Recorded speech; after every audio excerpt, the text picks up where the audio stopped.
This is The Process Shot. I'm Michael. I have a headache, and I've seen Scanners, the sci-fi horror classic from David Cronenberg, made back in 1981.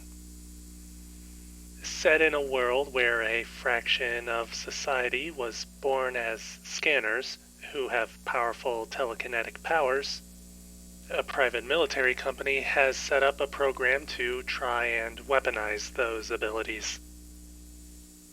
One such scanner, Cameron, is taken in and taught how to control his powers, eventually being tasked with infiltrating an underground group of rebel scanners, whose leader, Revik, is killing off anybody in their way.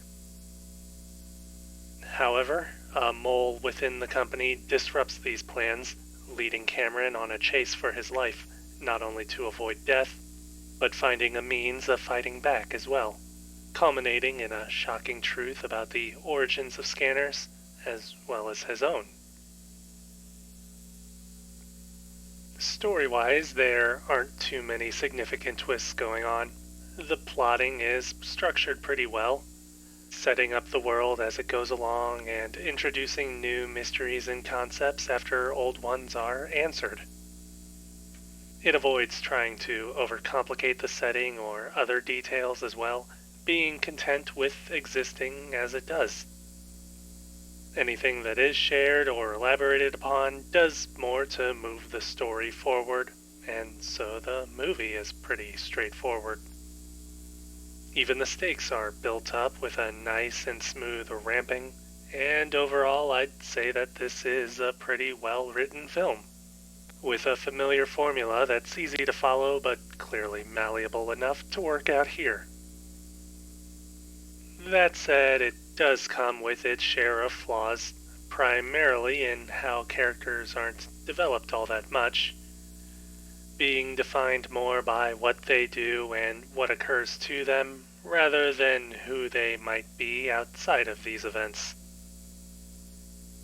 The writing can also lay into being too expository at times, though the greater mystery is still maintained when it needs to be.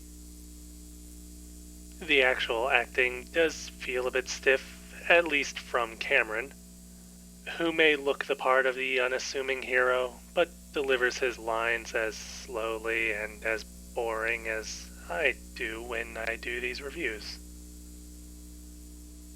On the other hand, Revik is much more charismatic in his portrayal, which in itself could play into a story twist near the end of the film.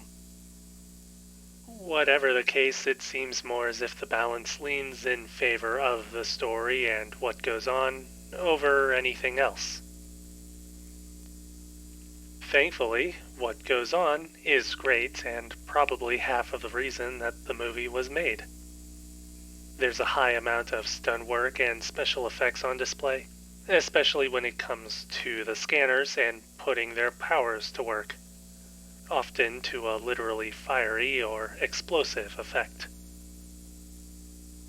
In the same way that the story ramps up towards its ending, the effects also increase in their visual and visceral makeup. It's an aspect that is helped greatly by the use of location shoots, which help emphasize the reality of the world, of course, but also allows for a good amount of people to be present within the scene, again making things feel more immediate and adding a sense of scale to a scene whenever something goes down. Elsewhere, there isn't too much going on, with cinematography that's more practical and doing more to highlight and focus on the special effects.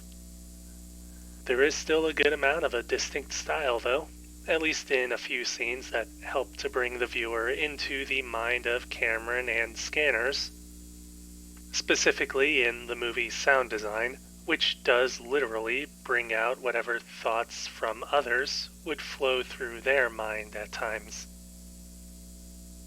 Overall, though, it still seems like the main focus was on its story and its twists and creating a unique world, though it is still obvious that the showcase of effects are also a major highlight, ultimately making the movie a thrilling experience.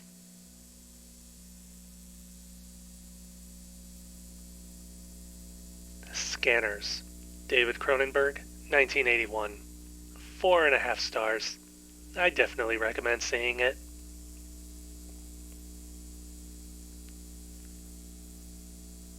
That's it for this review.